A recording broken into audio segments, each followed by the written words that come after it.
everybody and welcome to my true crime channel. I hope you're all well.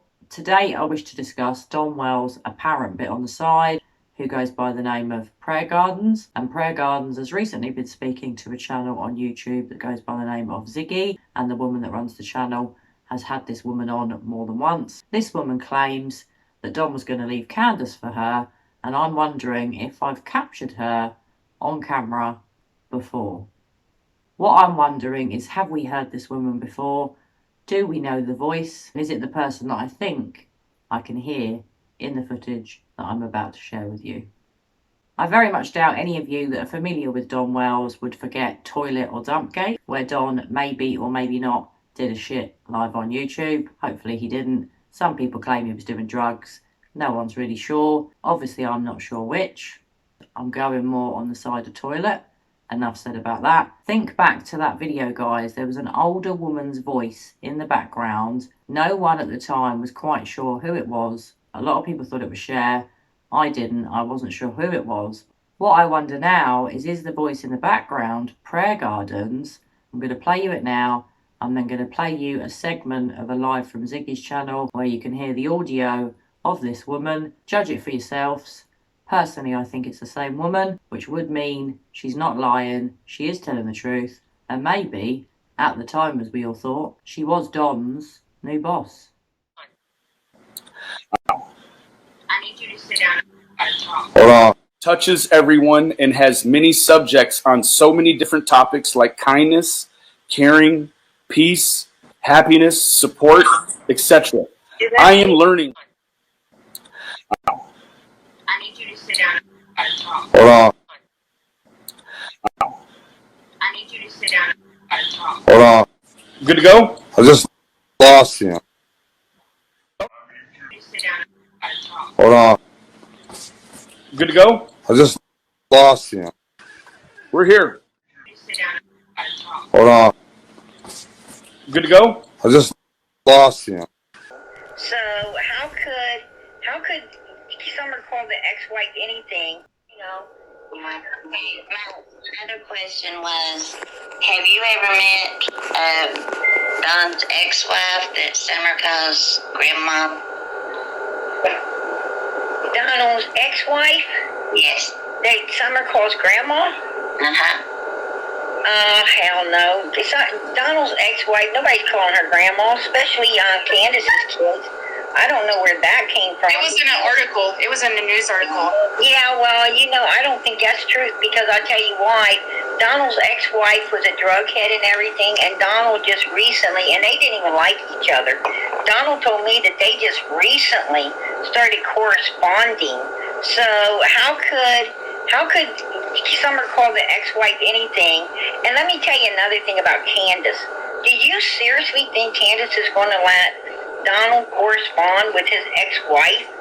Somebody Well, that according to everything that we can find out, she's followed Donald from state to state. And I just wonder if the woman that Jackie Dobbs is speaking to is actually Donald's ex-wife. Oh, no.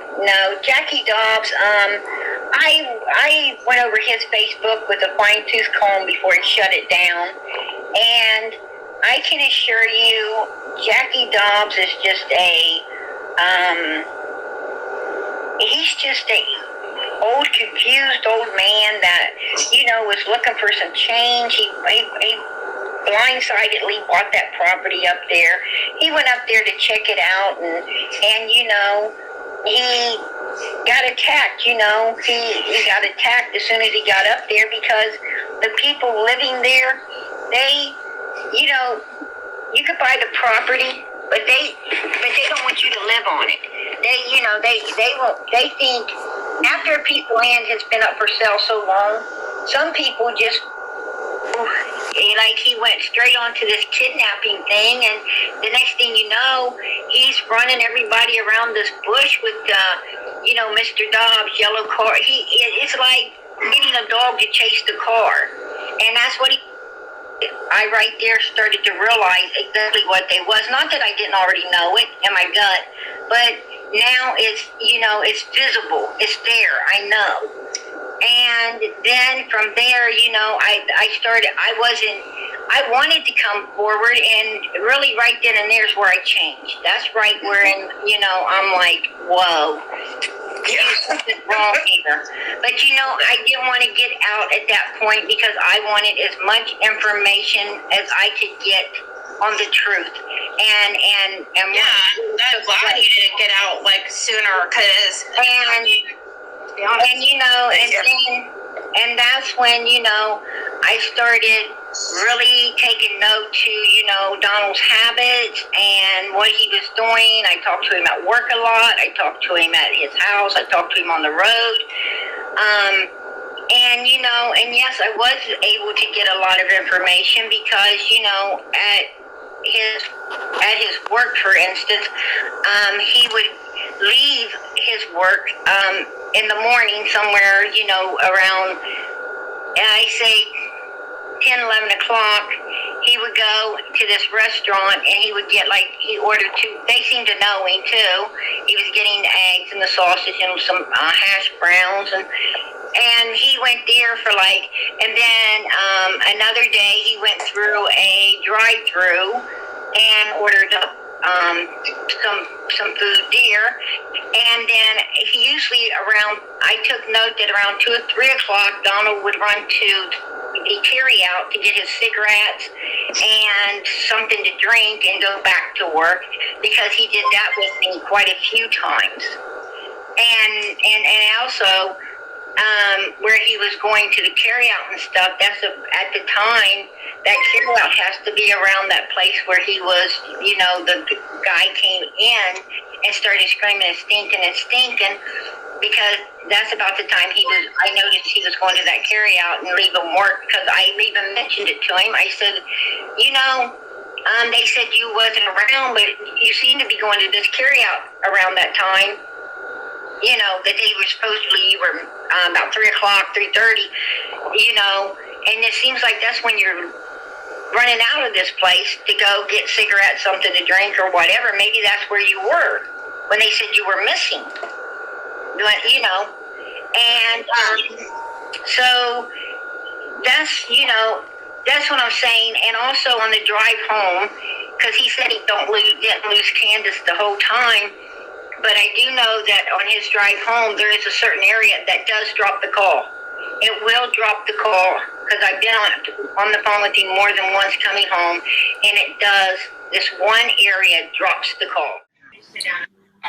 Hold on. Good to go? I just lost you. Hold on. Hold on. So it's been really hard recently, guys, to keep up with all the live videos about Summer's case. Some are 6 or 7 hours long, which is pretty much a whole day's work. I don't always listen to all of them in their entirety. I do as much as I can, but I have been interested to hear what this person, Prayer Gardens, has claimed about Don. And I do wonder, was she in the background? Was she telling Don what to do? And was Don going to leave Candace for her? Considering these two people, DonWells and Candace Bly, have a missing child, the antics that they've gotten up to are unbelievable. Not only have their other 3 children, Summer's brothers, been taken into care, they're currently in Hollywood, where, as we all know, Candace has got new hair and new teeth. Maybe courtesy of Dr. Phil, maybe courtesy of someone else. I can't be sure, I haven't got a clue. But the parents' behaviour has always troubled me. I've always believed that the parents know exactly what happened to Summer. That doesn't mean that they hurt her, but I do believe that they have guilty knowledge of something happening to Summer, and sadly, I do believe that it was something sinister. I still believe it was either an accident covered up or potentially something more sinister, where perhaps Summer was sold. Obviously, guys, you know I hope I'm wrong. I pray that that little girl is going to be found every day. I hope I'm wrong in my assessment of Summer's parents. Hopefully they haven't got guilty knowledge. Maybe Summer really was abducted, but I've never bought the abduction theory, and I still don't. So guys, as always, I want you to share your thoughts with me. Have you been listening to these lives on Ziggy's channel? Have you heard the story from Prayer Gardens? Do you think she's telling the truth? Do you think she's lying? Pop your comments below. I'd love to know your views on this. If Don really was going to leave Candace for this person, to me it seems slightly unbelievable that Don would just walk around on the phone to this woman in front of Candace. But then I thought, hold on a minute, I think I've heard this woman's voice before. I reckon she is actually telling the truth, because let's face it, Candace was there. He was on the phone to her, in my opinion, on this live that he did with Benny Keys. So this case just gets weirder by the day, a bit like the Gabby Petito and Brian Laundrie case. There have been so many twists and turns in Summer's disappearance. 4 long months have passed by. We still don't know where Summer is. Most of us do suspect that the parents have done something terrible, or that they at least have guilty knowledge of what happened to their daughter. I know some people do think they're innocent. Hopefully they are. Hopefully I've always been wrong in my assessment of them. Personally, I don't think I'm wrong. I still believe that they know what happened to Summer, and I hope and I pray that one day all of us will know what really happened to SummerWells, and I hope and I pray that she's found safe. Well, anyway, guys, I have some more videos on Summer's case coming out soon, as well as Gabby and Brian's case, and I hope to be covering a couple of other cases in the near future. Well, anyway, guys, I hope you're all well. I hope you're having a fantastic day. And as usual, I'm going to be back with you all very soon for another true crime video. Bye for now.